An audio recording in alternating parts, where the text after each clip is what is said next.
Hindi pala mahaba yung tatawirin mo. Tapos doon pwede nang motorin. Ito yung gakit na sinasabi natin. Malaki palang gakit na to. Maraming naisasakay na mga motor. Okay guys, ito na. Sana ay kakayanin ng motor natin.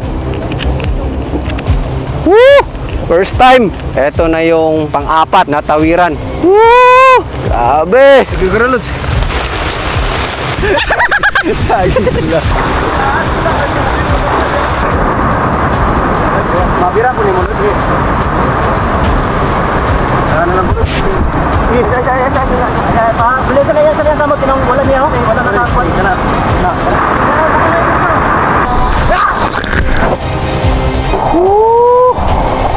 Grabe, ganito pala ang pagpasa ng motor o pagbaha. Uy, marang makilid.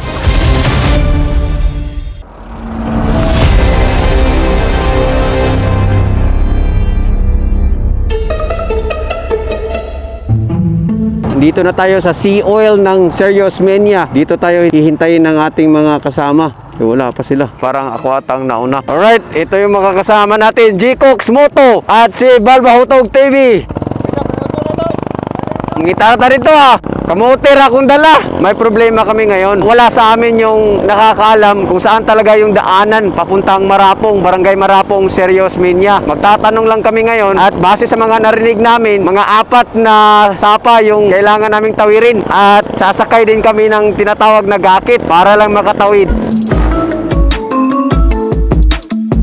Sige, salamat. Salamat, Koy. Okay.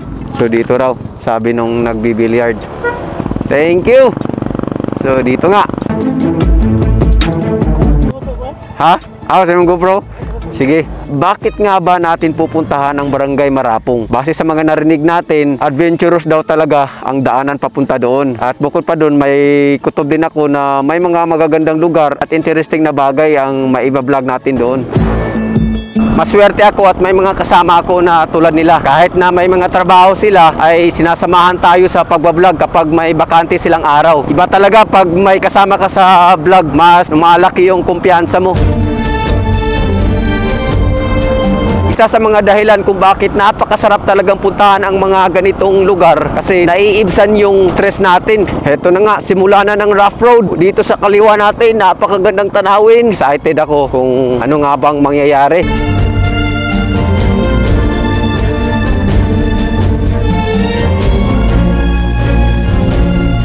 Mga adlaw te, unsa nini nga barangay te? Marapong. Layo pa kayo? Ang imong tabukon? Mag-vlog na po ko dito.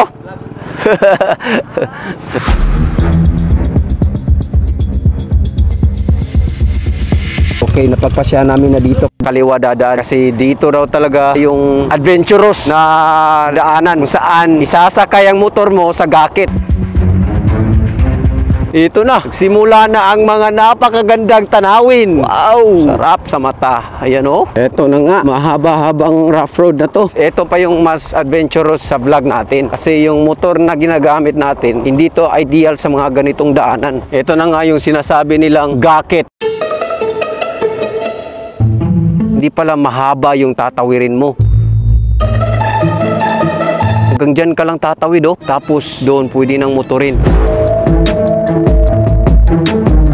Malaki palang gakit na to. Maraming naisasakay na mga motor. Pwede na ngang hindi ka bumaba sa motor.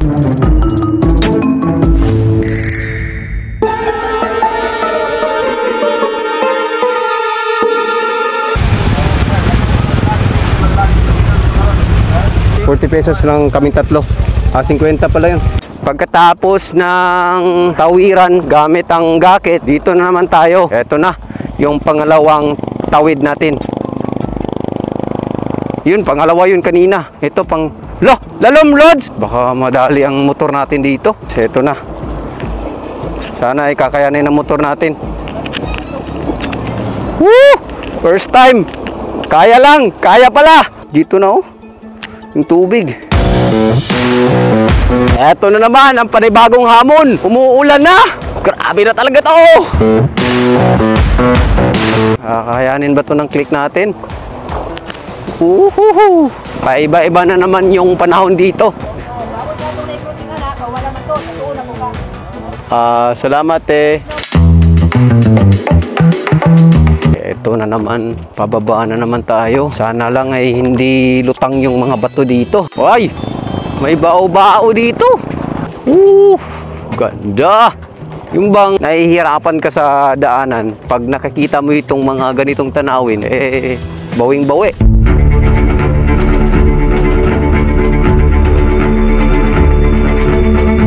Itong ilog dito sa baba namin, ito yung option 2 na pwedeng daanan. Dito mo ma-experience na tatawid ng 12 sa tubig kasi babaybayin mo pala yung ilog. Buti na lang hindi lutang yung mga bato dito. Kailangan natin ng konsentrasyon. Isang mali mo lang dito, diretso ka doon sa baba. Siguro pag nakaipon ako, bibili ako ng motor na pang adventure talaga. Ito na yung pang-apat na tawiran sa tubig. Woo! Grabe! Lakas ng Honda Click natin. Tumatawid ng mga ganito. Pang-apat. Grabe mga lods! Woo! Adventure pa more!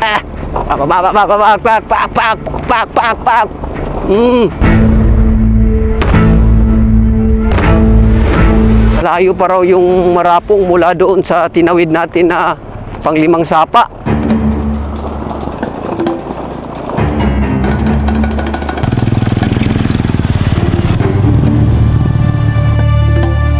Gika na sa tubod Alright, shout out kay ate, siya pala siyang vlogger. Yung pangalan ng kanyang vlog, yan, Juanita Lakay. Itong dinadaanan natin, nasa gitna pala ito ng mga bundok. Shout out! Oh yeah! Marami palang mga pananim na mais dito.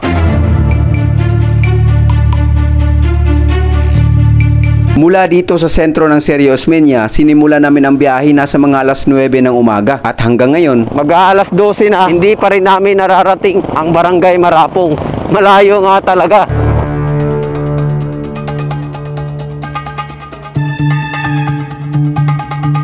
Sa wakas, narating na rin namin. Alas 11:41 na. Kailangan na naming mananghalian kaya maghahanap kami doon sa itaas. Hindi pa ako nakapag-toothbrush. Kala ko kasi aabutin lang kami ng 1 oras. Oh yeah! Labdos. Mayroon din pala ditong gasolinahan.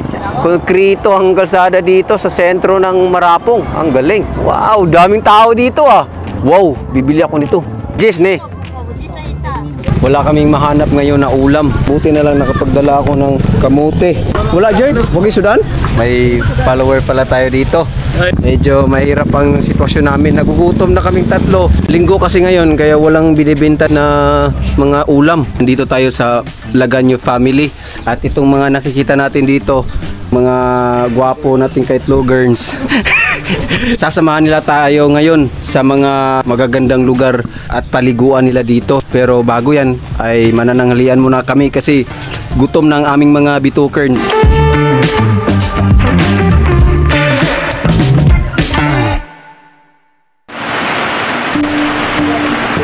Isa sa mga hamon namin ngayon ay ang ulan.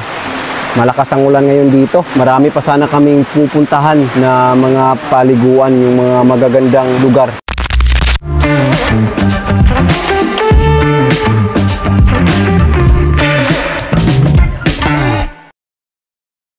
Sa wakas at tumila na rin yung ulan kaya pupuntahan na namin yung isa sa mga sikat na paliguan nila dito. Tinatawag na Linaw Bulan.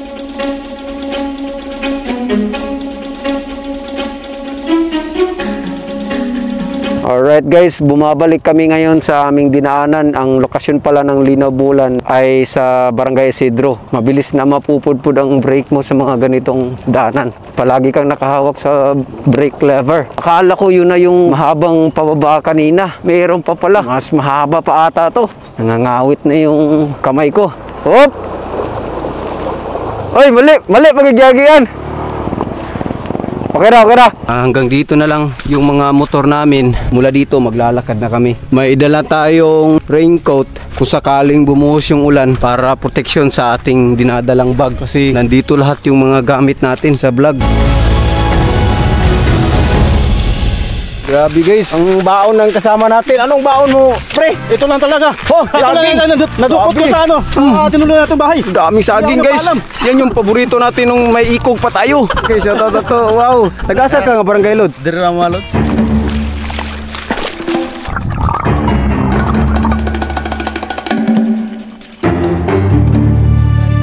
Nagsisitakbuhan na kami guys kasi umuulan na. Kumukuha na yung isa ng saging. Umuulan na guys.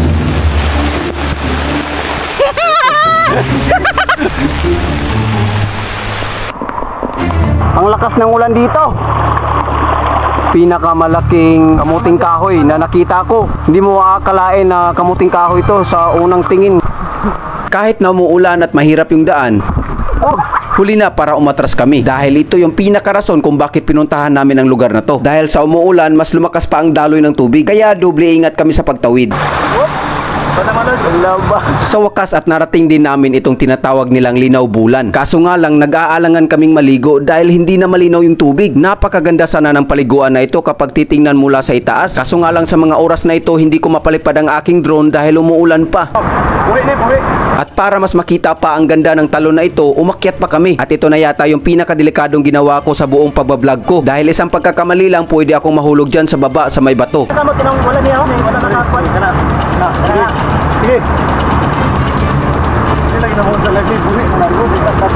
At hindi nga kami nagkamali, mas maganda nga siyang tingnan dito. Pero hindi na kami nagtagal dito at bumaba na kaagad kami dahil sa pangambang baka biglang rumagasa ang daloy ng tubig.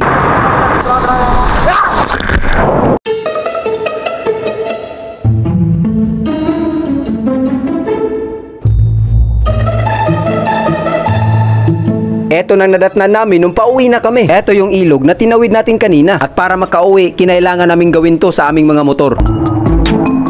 Ganito ang pagpasan. Ayan, ginagamitan lang ng kahoy dito sa unahang gulong. Oh, safety na. Kasi yung spark plug, dito yung spark plug eh. Tatawid na naman kami. Ito na yung panghuling ilog na tatawirin namin. At yan, nauna yung kasama namin para i-check yung level ng tubig kung kaya ba. Huling. Uy, marag makilid. Madlo ko, marag makilid. Bigat. Pasa na naman. Wala, lalong giday.